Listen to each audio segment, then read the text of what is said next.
Hey, beautiful people. About to get started.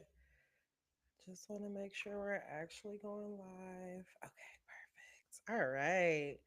Hey, beautiful people. Happy Tuesday. I hope that your day is off to a good start. We're about to go ahead and get started. About to start with season four, episode three of Next Level Chef.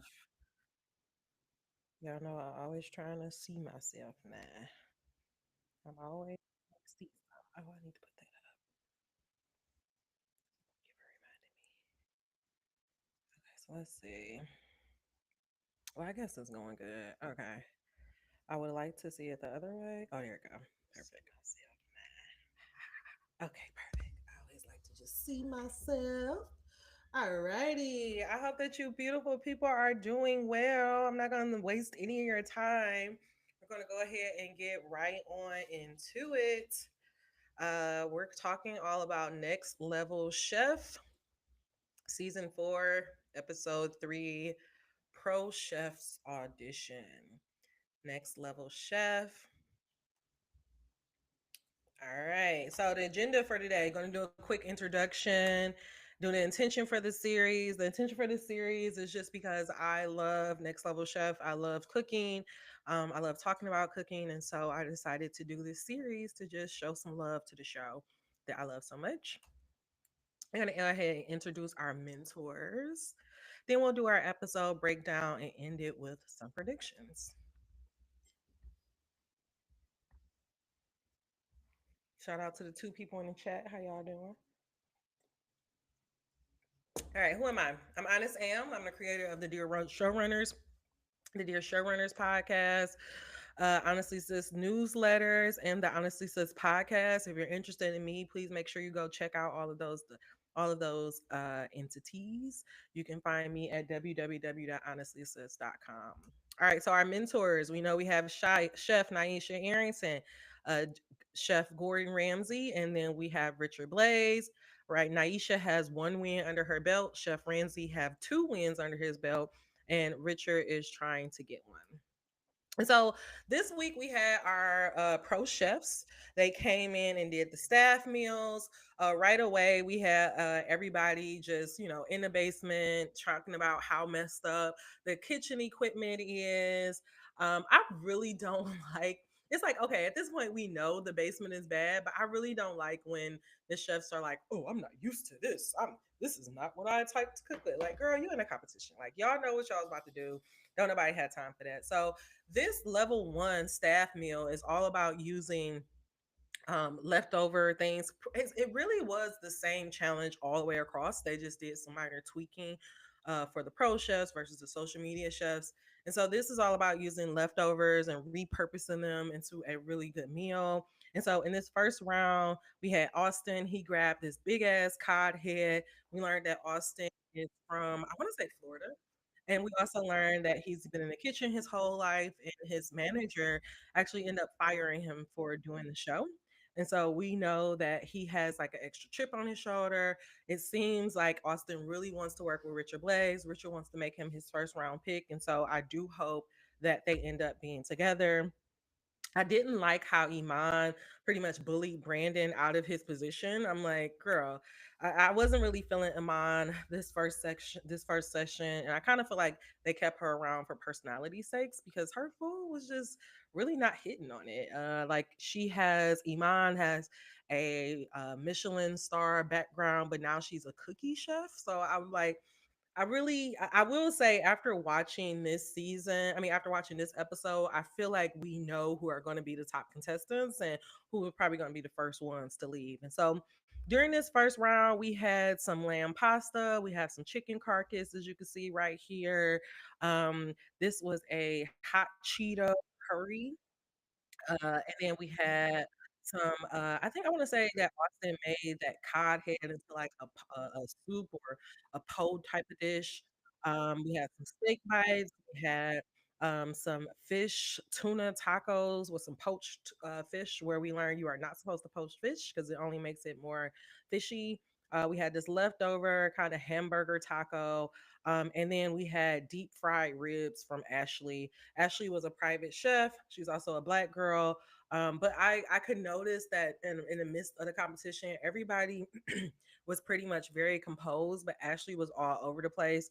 And in the end, she ended up leaving when Gordon started coughing on them dry ass ribs. Like it just took me out. I was wondering, like, why didn't she like bake them or like boil them, bake them, and then fry them? I don't know. Like she should have did something to get them tenderized. But in level one, the number one dish was Beatrice, her hot Cheeto curry, which is right here, number three on the first row. Then we had Ryan lamb bolognese, which is number one on the second row. I really, really like this dish. I really like Ryan. He had just this presence about himself in the kitchen. I'll talk more about him in level two. And then we had Brandon chicken carcass with some cheesy polenta. That right here, this really beautiful dish. Keeping an eye out for Brandon, black dude, 6'6", from Chicago. We hope that he goes far. He definitely has this like nervous energy about him as well, though. So I hope that he calms down and like find his groove in the competition because he did have like some nervous energy, and also like he was looking over at the other contestants, like giving them high fives, and I'm like, nigga, you are in a competition. Focus, okay? So then we end up losing Ashley with them dry ass ribs in level one. Now we're up to level two. Level two was all about making the perfect daily special. And so this was about finding low end pieces and repurposing them to make them a special or a meal in a high dining situation. I wasn't able to get a really good shot of the level two dishes, but I did want to go ahead and shout out the top three dishes for this dish. And I actually got some really beautiful shots if you're watching this on the YouTube channel. Number one is, of course, Brian pan-seared trout. I mean, look at this dish. This just look gorgeous. It's definitely like this green and red because I think he said he had a vegetable succotash underneath that. The fish was just it's like pan seared perfectly. I mean, I will eat this dish right now. Like it just looks so good. Same thing with Austin Spanish shrimp dish. That will be the second one in the middle.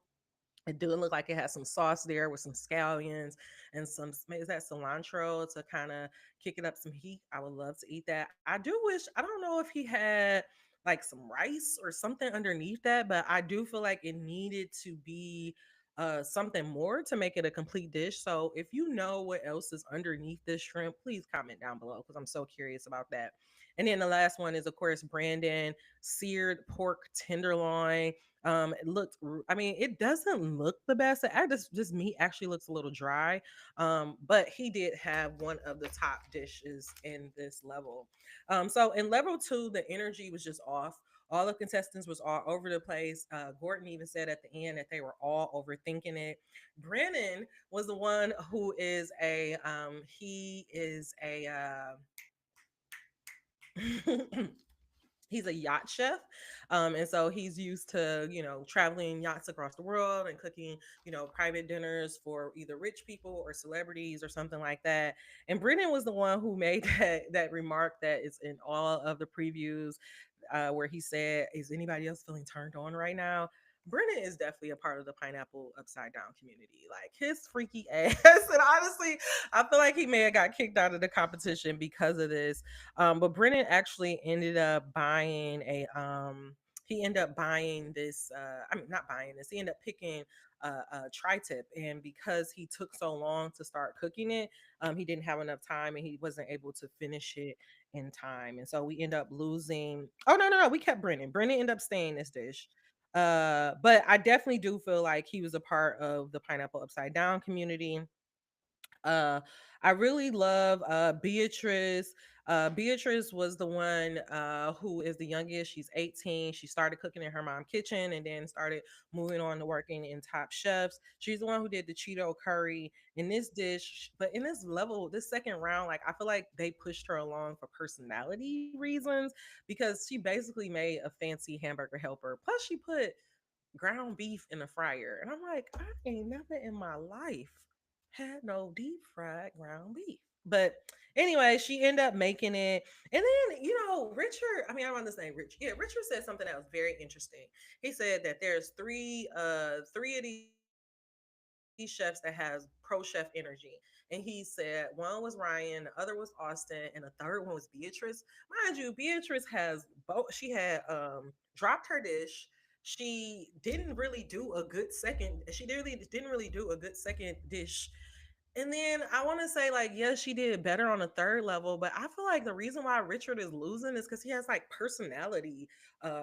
He has like personality like blocks or whatever. It's like because he liked Ryan and Austin and Beatrice, he automatically like they have pro chef energy. I just didn't think that Beatrice had pro chef energy. I'm shocked that he didn't say Brandon had it. Like Brandon was very composed, very put together. Yeah, he's smiling like his that's how he handles his nervousness, but I just felt like Brandon was way more composed than Beatrice. But I bet you that he's going to try to get Beatrice on his team, and Gordon Ramsay is going to be the one who steals him away from it. I also didn't appreciate. I'm gonna have to go back and watch the episode, but I feel like she called the man chef, but then she called Naisha, and I was just kind of like. Girl, don't call her by her first name. Like, who the hell do you think you are to call her by her name like that? I don't know. And I also just felt like she was like too relaxed. Like she wanted to be professional for Gordon and Blaze, but then when Aisha came around, she was just like, "Girl," and it's like, "Girl, same respect all the way around." So I really don't know how I feel about Beatrice. Like I feel like Beatrice is going to be one of those people. First of all, she's no Tink. Okay, she's no Tink. But I do feel like Beatrice will do well in this competition, but I definitely don't see her winning this. Like, no way. I feel like she's just a little too young, a little too immature. I'm happy that she's going to soak up the things, but I'm not really seeing it here for Beatrice. But we did get to meet Ash, and Ash is basically living my dream life. She is a cook for yoga retreats. She's based out in Scottsdale, Arizona, and she actually made like a really good steak dish her first round, but her second round she got kind of caught up with the different ingredients, and she tried to make a Chinese Italian inspired meal, which what the fuck does that even mean? But anyways, Ash ended up leaving. That's who we lost this round, and it was so funny. I mean, it wasn't funny, but Gordon told her that he would have wanted to have her for his team. I really just loved her personality. Like she had that yellow, that smile. It was just something about her that just had such good energy. And we ended up losing Ash this round because she just wasn't able to pull the dishes together. So next we go up to level 3, and we have Michelin star dishes that has to be done in 20 minutes.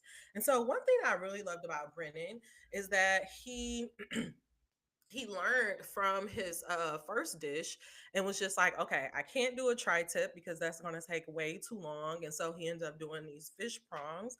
So he switched over. Kind of the same thing that Iman did before as well. She was about to pick the tri-tip and she said, no, that'll take too long. And she ended up making like these mussel clams, couscous that didn't really look good at all. And so we're in this third level. And this is where we get to learn just a little bit more about Ryan. Ryan, well, in the first level, we learned that Ryan has cooked for both of the Obamas. He used to have some trouble when he was growing up, but now he, act like the kitchen saved him. He was able to find his way. I like Ryan. Ryan is definitely very swaggy. Like, it's so funny. Like, Naisha kept talking about him with the chain on in the kitchen. I'm like, Naisha, is that really bothering you, or do you really like it? Because when somebody constantly says something, it could be because it's annoyance to them, and I really don't know if like she's annoyed that he has the bling on, or is she kind of like, hell yeah, he bringing some personality out. Either way, I love Ryan. I was rooting for Ryan. He's like those new age white boys, the ones that clearly been listening to hip hop, who's like a little swaggy. I kind of half expected him to have a black girlfriend, but then when he showed who his girlfriend was, I was like, oh, okay, that works as well. Like she's cute as well. One thing I will say that you notice there's a different energy from Ryan from when he was in the kitchen versus Ryan in the confessionals. Like when Ryan is in the kitchen, he is super focused, laser, like sharp, like he has this energy about him. Like he's chopping has. Like he's just so like laser focused and kind of mature. But then when you see his confessionals, like it's like lighthearted and like you can see the kid, I don't want to say the kidness, the childness in him, but you can just see like the kitchen is where he feel most comfortable and you can see it in his performance. So Ryan is definitely Ryan and Austin. Ryan, Austin, and Brandon are my three standouts for this for the pro chefs. They are the ones that I'm rooting on the most. They're the ones that I'm going to try to keep track and see where they're going to land. I do have a feeling that Naisha and Gordon is going to go from Brandon, and that's where we're going to get into like this whole competition of them dwelling it out. I mean, them dueling it out, but it will be interesting. Um, the other thing about Austin, the reason why I say Austin is also going to be another person to look forward to is because Austin is married. I want to say, do you have a baby? I don't know if he has a baby, or maybe he's talking about having a baby. Ryan is the one with the baby. But Ryan, because he has left his job, he's definitely coming into this competition with like an extra chip on his shoulder. And so I do feel like that may push him, forward just a little bit more. But in this level three dish, the standouts was Beatrice duck breast. She had a duck breast and cherry, which is the first dish over here. I mean, look at it. It's visually beautiful. It looks like there is some flowers, some edible flowers on there. It's this beautiful cherry reduction that's added to it. Next up is Austin filet mignon. Like even when they were in like the mentor suite, Naisha was so hype about Austin filet mignon. I do feel like Austin and Naisha may battle for Austin. I mean, Blaze and Naisha may end up battling for Austin, but we'll see. And then the last one is, of course, Brandon halibut dish right here. He had it in like a broth with some very aromatics. I know it was like a very Thai dish because I think he had I can't remember. Was it like some leeks or something like that? But what Naisha said about his dish was that he allowed his protein to really shine in the dish. And then we also had Iman here, where she had the Vincent. Am I saying it right? Vincent. It's deer, whatever it is. Y'all know what I'm talking about. But she forgot to add the sauce.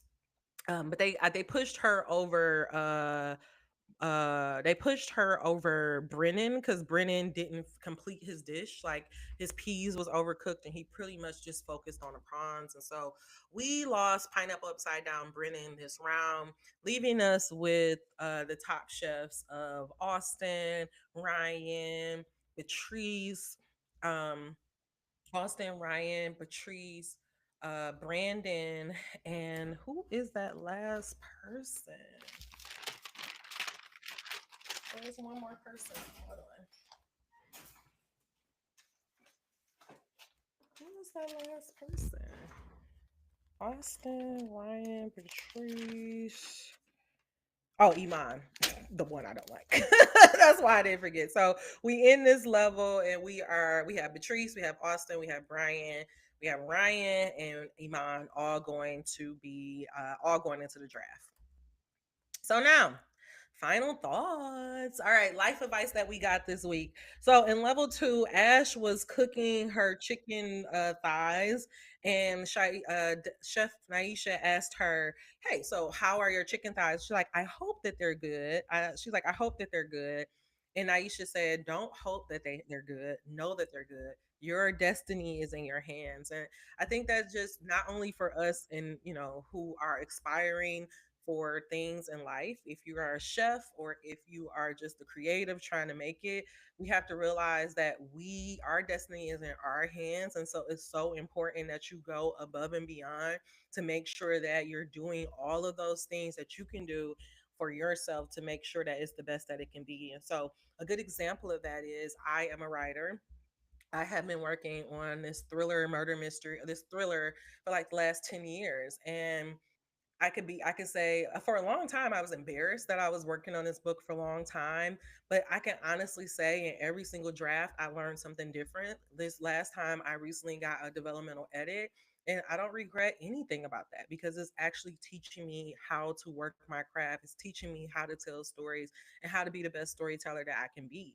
And so when it comes time for me to go out and submit this book, I know that I did every single thing in my power to make sure that my book and my manuscript is the best thing that it can be. And so I can be at peace with whatever the results are. And I think we can't be at peace when we know we didn't do everything in our power to make sure everything is right. And so our advice from Chef Arrington this week is that remember your destiny is in your hands and it's on you to do everything possible to make sure that you can get across that finish line.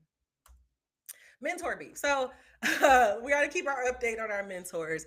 Richard is just he's like a little kid. I don't know, like it's like he's in a room.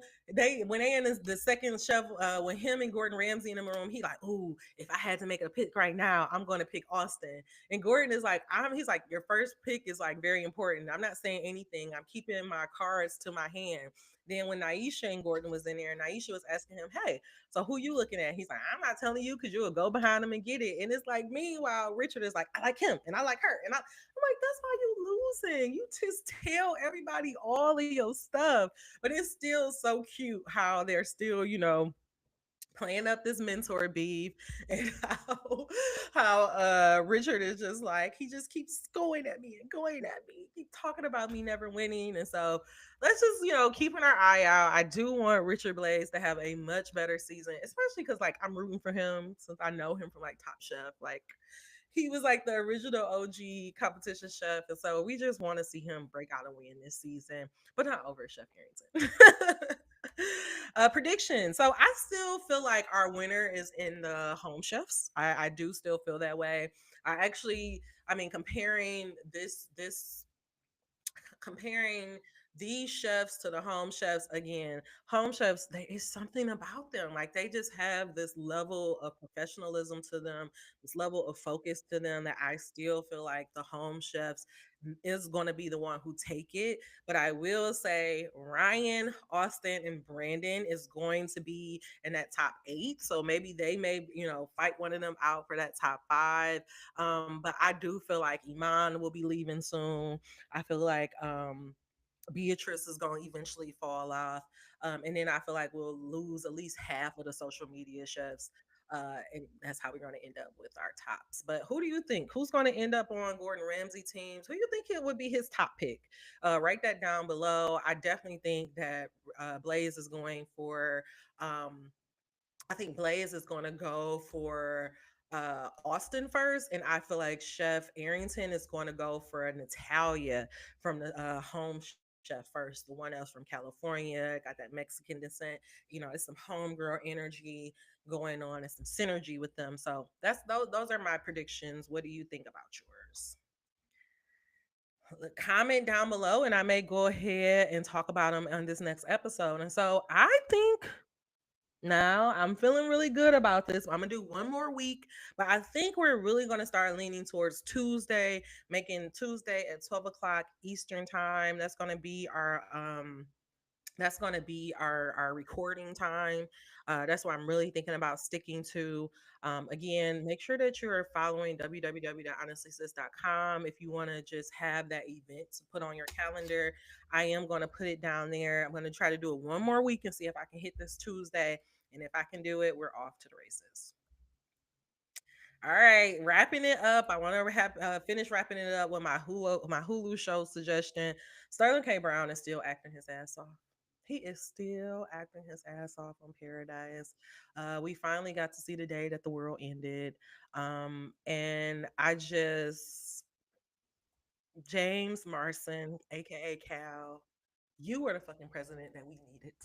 You were the president that we needed in the time of chaos. And it's just, we know with the White House that we have right now, them motherfuckers just let us die. And we had just and we had just all wake up and just see this bright spot, and then that'll be the end of all of our lives. But it's just something about just seeing Cal humanity, seeing how Cal was really trying to have X back and letting him know, don't keep letting your wife, run off. Um, what are we gonna do with the end of the world, y'all? Like, I want to know, do y'all have any end of the world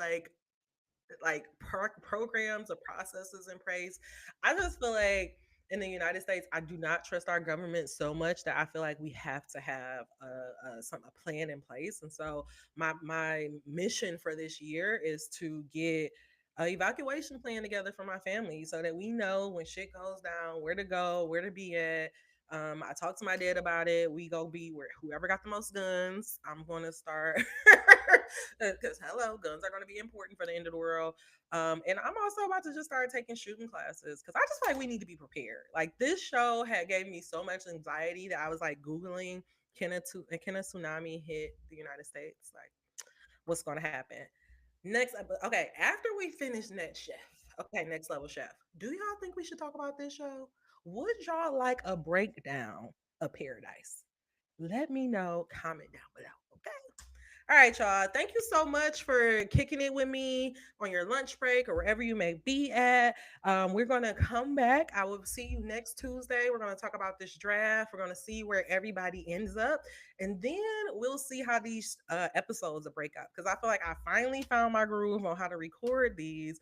And then now we're going to be at the end, like now we're going to have a whole new format. So I'm going to have to figure it out. But I'm excited. Like, I love it. I hope that you are enjoying this as well. I'm seeing the views. I see that you guys are watching. If you are watching, please, please, please comment down below. I will make sure that I get back to you. I want to know, who are your predictions? Who is your favorite pro chefs? What were your favorite dishes? And who are you winning for to root it all, to win it all?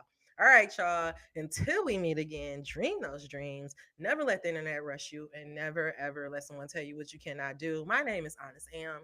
Thank you so much for participating in my live, and I will see you next week for another one. Peace.